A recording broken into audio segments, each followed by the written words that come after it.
The gentlewoman is recognized for 5 minutes. Thank you, Mr. Speaker.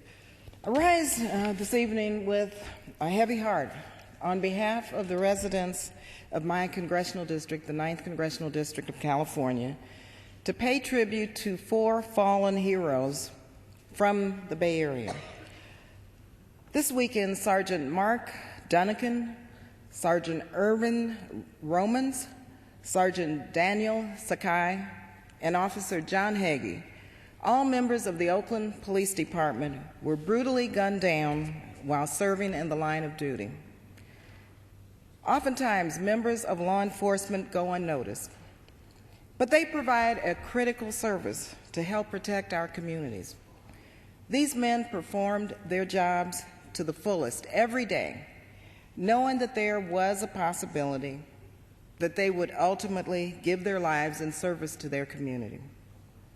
Today we honor them and we join their families and our community in not only mourning their loss, but remembering the sacrifices that they made to protect the people of Oakland, California.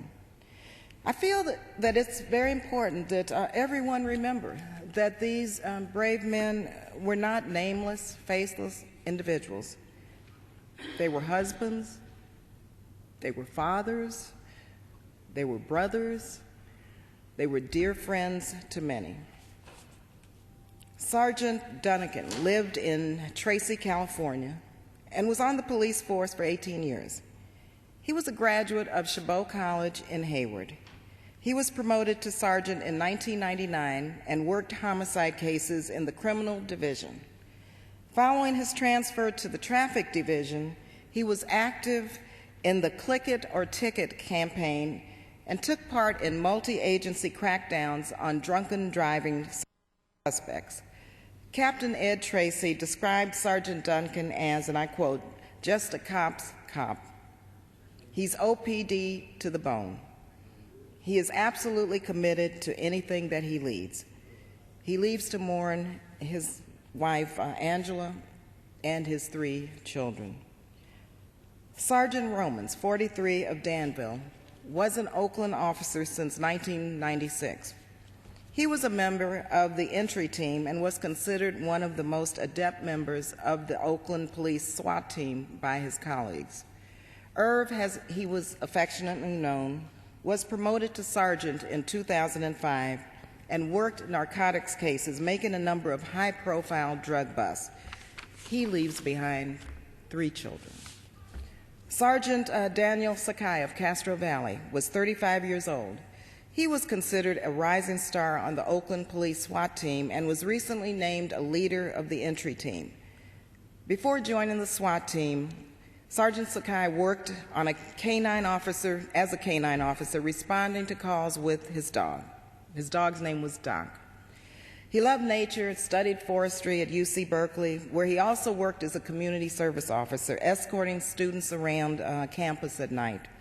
After graduation, he spent a year in Japan teaching English. He leaves his wife, Jennifer, and a young daughter. Officer John Hagee, who was 41 years old, joined the Oakland Police Department 10 years ago after serving as a reserve officer. He graduated from St. Mary's College in Moraga, California, and had taught physical education and oversaw a study hall at Tennyson High School in Hayward. He lived with his dog on a small cul-de-sac in Concord, California. While off duty, he was a high school baseball umpire. Officer Hagee also wanted to be a motorcycle cop for many years, and in the last few months, he finally got his wish. His colleagues noted that he was always the first to respond on the radio to actually assist other officers or to help on a project. It's my sincere prayer that in light of this tragedy, we begin to re-examine how we are addressing the ongoing violence which plagues our country. The events in Oakland this weekend are a prime example of why we must address the gaps that we have in our parole system and also renew our efforts to ban the sale of military-style assault weapons in this country. It's hard enough being a police officer without the added pressure of knowing that there could be assault rifles embedded throughout our communities.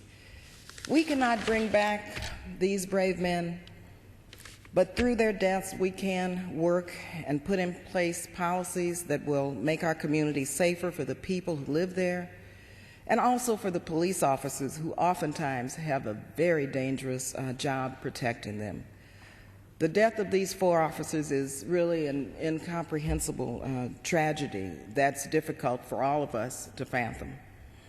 I extend my deepest sympathies to the family members of the 4 officers.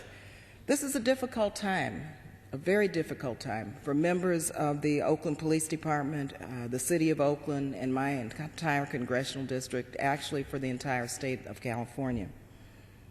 My heart goes out to all of those members of the police force who are mourning the loss of their brothers. Our prayers are with the family and the friends of these brave young men and women during this very solemn time. Thank you, Mr. Speaker, and I yield back the balance of my time. The gentlewoman yields back the balance.